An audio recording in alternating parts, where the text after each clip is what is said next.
कि गुरुदेव ने मेरे को वहाँ से खड़ा किया जिस टाइम गुरुदेव रिटायर हो चुके थे, तो कहीं बैठने नहीं देते, कभी कभार हफ्ते 10 दिन हमारे पास आ जाते और फिर एक ऐसी व्यवस्था बनी, एक बैठने की जगह हुई। ये दिसंबर 86 की लगभग बात है। और फिर एक 10 बाई 10 का कमरा था, उसमें 2 साल तक 5-7 आदमी थे हम। जैसे मैंने रात बोला था कि वो हम क्या थे, गुरुदेव मेंटेन करके लाए थे अपना प्रैक्टिकल करने के लिए, तो उन 5-7 मिनटों में प्रैक्टिकल होता था, उसमें कभी 5 से ज़्यादा नहीं थे, कभी कोई नहीं आता, कभी 5 से आदमी, 4-5 होते। वो संख्या 2 साल तक चलती रही है। 89 में जाके कुछ बड़ी तस्वीर हुई और 90 में गुरुदेव ने और बाबा का समझौता हुआ तो जो गुरुदेव के लिए तैयार हुए। आप ताजुब करोगे कि ये सारे गुरुदेव के गेट हैं, हम भी उनके साथ रोज शाम को बैठते हैं, हमें पता नहीं कि क्या लिखा, हम देख के पढ़ रहे हैं कि गुरुदेव ने ओपन होने से पहले ये सारे वे उस टाइम के लिखे हुए हैं जैसे आज जिनकी तुमते सारे वही गुरुदेव की। और गुरुदेव ने ये काम तो 90 में किया ओपन, पहले तो वो देवोटी में हमारे साथ थे, तो वो मैंने देखा है। और उसके बाद एक नई चीज लोग कहेंगे कि गुरुदेव की जय, कुछ मेरे को समझ हो रहा है वो बता रहा कि धर्मेंद्र जी ने कितने साल अपना ये जो आश्रम समझो, धर्मेंद्र का घर समझो पुराना, इसको तैयार करवाया। तो गुरुदेव ने इनको कहा रमसी को बुला के यहाँ 1 लाख 2 लाख रहने हुए, ये मई की बात है, नहीं आता फिर बात से अभी तो है। अब की बार रात में वहाँ रुका और रुक के बाद में रात में जो आराम किया, सारे लोग याद चर्चा कर रहे थे। सुबह मैंने धर्मेंद्र में कई बार कही कि गुरुदेव मेरे को 34 साल पीछे गए। जब वो 10 बाई 10 का कमरा गुरुदेव का था, उससे हम शिफ्ट हुए थे प्रतापगढ़ में, तो बच्चे भाग गए प्रतापगढ़ गए थे, तो वहाँ पहला वो हमारा एक तरह का गुरुदेव का आश्रम था जहाँ 2-4 लोग बैठ के ध्यान, एक शुरुआत थी। और उस टाइम भी क्या था कि देव लोग से मेरे को वहाँ, पहले मैं अलग रहता था, मेरा एक मकान में गुरुदेव अलग रहते थे, और हम उस टाइम 1.5-2 साल एक जगह रहे गुरुदेव के साथ। रात मेरे को गुरुदेव को वो बात याद दिलाती और अपने पास बुला के और वो याद रहे कि आज सुबह सब भाई को बताना है, इसका ही कुछ मतलब है। मैंने इसलिए बताया कि मैंने इस चीज की गवाह दो गुरुदेव का मैंने शुरुआत से देखे, और वो प्रतापगढ़ को आश्रम हुआ, उसके बाद आने के बाद गुरुदेव बाहर जाने शुरू हुए, फिर जोधपुर, फिर बॉम्बे, और आपने देखा होगा कि गुरुदेव के करोड़ों शिष्य थे और वो कारनामा बढ़ता ही गया। और गुरुदेव बिना रुके 27-28 साल तक लगे रहे, करते रहे। और अब जो नई चीज आई है, वो नई चीज ये आई है, इसलिए बता रहा हूँ कि अब ये जो धर्मेंद्र जी के साथ जो बैठे थे, जैसे गुरुदेव बैठे थे, देखो वैसे बैठे थे अपने कमरे में, पर इस साल से जो गुरुदेव ने धर्मेंद्र जी को जैसे 89 में बढ़ते शुरू हुई ना गुरुदेव की, तो इस साल से जो है लगभग साल हो गया, वैसे भी 3 साल से सेशन कर रहे हैं, तो रोज रिजल्ट इस साल से आने शुरू हुए। वो रिजल्ट वो है कि जिसकी कल्पना, ये बातें आपको मैं इसलिए शेयर कर रहा हूँ कि हम सारे भाग्यशाली हैं। आज हम लोग यहाँ देख रहे हैं, वो भी सुन रहे हैं, वो भी, और इस वीडियो को बाद में देखेंगे, वो भी इस चीज के गवाह होंगे। इसका विस्तार तो क्या होगा वो गुरुदेव जाने, पर आज जो ये आपका प्रोग्राम हो रहा है, ठीक इसी प्रकार 92 के अंदर गुरुदेव के सानिध्य में हमारा एक गुरु पूर्णिमा का प्रोग्राम हुआ था। वो एक बड़ा प्रोग्राम था, उसमें 300-400 आदमी उठे हुए थे, बनाया था जैसे अपने करने सीखे, और उसके बाद गुरुदेव का बढ़ता ही। अब ये जो धर्मेंद्र से तपस्या करवाई गई, बैठाया गया, नींव मजबूत कराई गई, और उसका जो ये प्रोग्राम शुरू हुआ है, आप सारे लोगों को गवाह बनाया गया है। और ये जो अनगुने के युग की बात शुरू की गई है, कहना का यह है कि गुरुदेव जो हम कोई टाइम था बैठते थे, बाद में समय की दर्शन करते थे, तो गुरुदेव कहते भाव सिंह, ये जो कोई अवतार होता है ना, वो अवतार होता है तो जब तक वो उससे पहले वाला अवतार होता है उसकी व्यवस्था काम करती है। जब वो शरीर छोड़ता है तब उसकी व्यवस्था लागू होती है। तो गुरुदेव जब तक शरीर रूप में थे, भगवान कृष्ण की व्यवस्था लागू होती। गुरुदेव ने 5 जून 17 को शरीर छोड़ा, उसके बाद ये युग चेंज हो गया। और गुरुदेव ने जो एक लेख लिखा है कि 15 जनवरी 2020 से सतयुग शुरू हो गया। तो सतयुग शुरू हो गया, फिर भी इस काल धर्म के कारण से उसका कहीं से मैसेज नहीं आया कि सतयुग शुरू हो गया। इसके लिए गुरुदेव ने धर्मेंद्र जी को बैठाया कि वे बेटा तू बता कि कल की क्या होता है, कल की क्या करता है। और मेरे को ही कह दिया बेटा तू भी लगभग 4 साल हो गए कि तू भी इसके साथ खड़ा हो, मेरे को गवाह बना। गुरुदेव का भी वो देखा मैंने, और अब इनके साथ भी।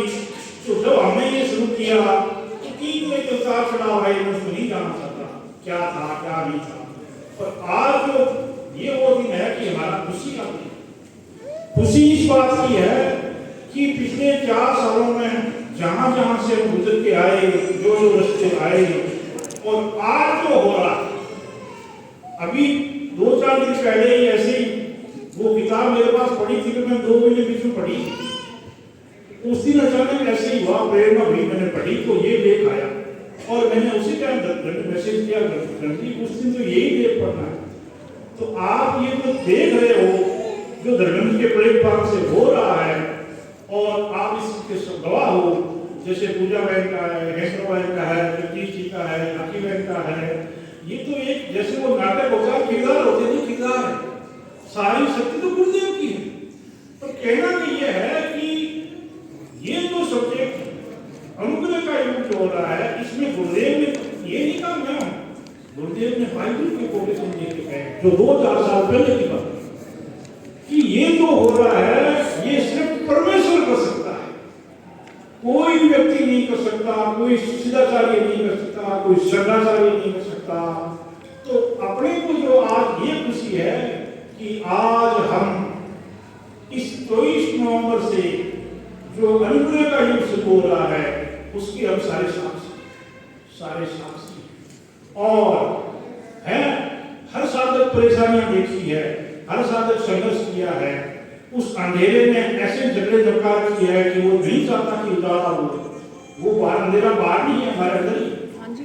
पर ये जो इस धर्मेंद्र जी के प्रेम से जो काम हो रहे हैं, और जैसे इन आत्माओं का काम हो रहा है, जैसे इनका लोगों की बीमारियों का ठीक हो रहा है, तो ये जो है सारे भाई बहनों से प्रार्थना है एक शुरुआत। सही मायने में मेरा छोट पर यही कहना है कि जो महर्षि अरविंद ने गुरुदेव को अवतरण के लिए जो तपस्या की थी, और फिर जैसे रात में सत्संग कर रहे थे बात हुई थी कि गुरुदेव अवतार लिया, और फिर वो दुनियादारी के हिसाब से एक व्यवस्था होती है, वो फिर बाबा से जुड़े, और ये सारा का सारा एक व्यवस्था के तहत था, वो व्यवस्था का युग था। आज जो गुरुदेव ने कहा है ना कि अब अनुग्रह का युग होगा। अनुग्रह का युग का मतलब यह है कि व्यवस्था के युग में तो जैसे पार्लियामेंट से लेकर पंचायत तक व्यवस्था बनी होती है, पंच होते हैं, सरपंच होते हैं, मेंबर पार्लियामेंट होते हैं, विधायक होते हैं, कई अड़बे लगे हुए थे। ये सारे ईश्वर के ये मार्गन की ब्रह्मा विष्णु महेश, ये भैरव जी माता जी हनुमान जी सारे गोविंद जी थे, वो पितर जी भी थे, सब देवता बने हुए थे। अब सारे धर्मेंद्र जी के यहाँ आते हैं तो लाइन लगाते हैं। वो रात ही देखा ना भाई विक्रम के अंदर धर्मेंद्र जी ने कहा तो क्या मैं नाथ हूँ, वो अपना आपको बड़ा बन रहा था, मैं ही कहूँगा कोई नहीं हटा सकता। ऐसे रोज होते हैं, उदाहरण की बात है। और जैसे ही उसको कहा गया धर्मेंद्र तू मेरे को देख, तो वो देखते ही उसने हाथ जोड़ दिए। वो धर्मेंद्र जी को हाथ नहीं जोड़े, जो धर्मेंद्र के अंदर कल्कि अवतार बैठे हैं, आदरणीय गुरुदेव रामलाल जी शाह बैठे हैं, जो इनको सेनापति बनाया है, और जो ये झंडा लेके संसार में बांटने के लिए इस काम के लिए किया गया है। आज अपने को भी इसके साथ धोआ बढ़ाया कि तुम भी बेटा खड़े हो जाओ, देखो मेरा सेनापति कैसे काम है। तो ये जो काम होने जा रहा है, आज जो काम हो रहा है, वो ऐसा काम शुरू हो रहा है, ऐसा काम शुरू हो रहा है कि जो परमेश्वर चाहता है, जो अंधेरे को मिटा के उजाला बनाना चाहता है। तो मैं आप लोगों का ज्यादा टाइम नहीं लेते हुए मैं एक छोटा सा उदाहरण आपके कहना चाहता हूँ, और सारे आप भी वैसे ही प्राप्त करेंगे कि जो पिछले दिनों पहले मैंने समझाया था ईला, पिंगला और सुषुम्ना। ठीक इसी प्रकार 4 साल में धर्मेंद्र के साथ रहने में अभी मेरे को गुरुदेव ने सिखाया है, हम क्या जाने, पर हमने एक नई चीज तय की कि जैसे आप, मैं तो इतना पढ़ा लिखा नहीं हूँ, आप तो आजकल साइंस के जान वाले हो, कि जैसे हर एक की आईडी होती है, सपोज करो जैसे आधार होता है, पैन होता है, ऐसे ही हमने ये पाया कि ये संसार में जो चेहरे दिख रहे हैं, ये अपने जो नाम है, ये अपनी आईडी नहीं। गुरुदेव की यहाँ जो गुरुदेव ने कहा ना कि तुम शरीर नहीं हो, तुम आत्मा हो। और गुरुदेव ने इससे आगे भी कहा कि अगर तुम वापिस जहां से आए हो उधर आप बढ़ना शुरू हो जाते हो तो तुम परमात्मा बन जाते हो। गीता का व्याख्या कहते हैं कि तुम पर हो, मतलब तुम ईश्वर हो। जो धर्मेंद्र जी आज कई बार कहते हैं तो मतलब वो लोग सोचते हैं ईश्वर कैसे हो सकता है। ईश्वर ऐसे हो सकता है कि वो आत्मा जहां से नीचे आते आते यहां तक आई, वापिस गुरुदेव वाला ये मंत्र जप के और अपने प्रारंभ करना शुरू करती है। उसके कर्म हजारों जन्मों के कर्म करने शुरू होते हैं और वो आगे बढ़ती जाती है, बढ़ती जाती है, बढ़ती जाती है। जैसे वो जगदीश भाई भी सुनाते हैं ना कि वो सहस्त्रार ऐसे लाइटें आ रही है, वैसे आ रही है। तो ये जो आत्मा सहस्त्रार में पहुंचती है तो उसके सारे विशुद्धि के तभी पार करेगा जब उससे कर्म कर जाएंगे और अज्ञा चक्र से जो ऊपर जाएगा और वो गुरुदेव के चरणों में लय हो जाएगा। जैसे धर्मजी लाल एक पढ़ रहे थे कि वो जो मंत्र के बराबर हो जाता है, उसमें उस मंत्र में अंतर नहीं रहता है। इसका मतलब ये गुरुदेव वाला मंत्र जो दिया गया है, आप उस मंत्र के एक तभी हो पाएंगे कि जब आपके कर्म कट जाएंगे और वो आत्मा परमात्मा में लय तभी होगी कि जब कर्म कट जाएंगे तो वो आदमी ईश्वर बन जाता है, तो वो आदमी ईश्वर बन जाता है। तो आप सारे ईश्वर कैसे बनोगे? ऐसे ही बनोगे। तो मैं वो जो कहने जा रहा हूँ, वो प्रार्थना करने जा रहा हूँ, वो ये है कि आत्मा की बात इसलिए बताइए कि इसको 3 भागों में बांटा गया है। जैसे पूजा को समझाया ईला, पिंगला, सुषुम्ना। तो ईला का मतलब है पास्ट। अभी सबसे बड़ी समस्या जो धर्मेंद्र जी के प्लेटफॉर्म से आई है कि जो आत्माएं शरीर छोड़ चुकी, ऐसी अरबों आत्माएं हैं जिनकी मुक्ति नहीं हो रही है। सतयुग से लेके वापिस सतयुग आ गया और उनकी मुक्ति नहीं हो रही। मनुष्य से भी आके कह रहे हैं कि मुक्ति कराओ। तो ये आत्माएं कौन सी है? जो पास्ट है। तो आज अपने सारे प्रार्थना करें, जो आ गई वो तो आ गई, पर जो बची हुई है वो आज इस 24 नवंबर के अनुभव का युग शुरू हो रहा है। तो उनसे प्रार्थना है कि वो ब्रह्मांड के किसी कोने में है, वो गुरुदेव के चरणों में आए और अपनी एप्लीकेशन धर्मेंद्र के माध्यम से लगाएंगे। जो राखी है, जो गाड़ी थी नहीं का वो धर्म सेतु, वो धर्म सेतु वो धर्म नहीं है, ये धर्म ये है। सारी एप्लीकेशन किससे लगेगी? ये वो सेतु है जो रामलाल के चरणों में पहुंच जाएगा और हर आत्मा मुक्त हो जाएगा, हर आत्मा मुक्त हो जाएगा। उन आत्माओं के लिए तो ये था पीड़ा वाला।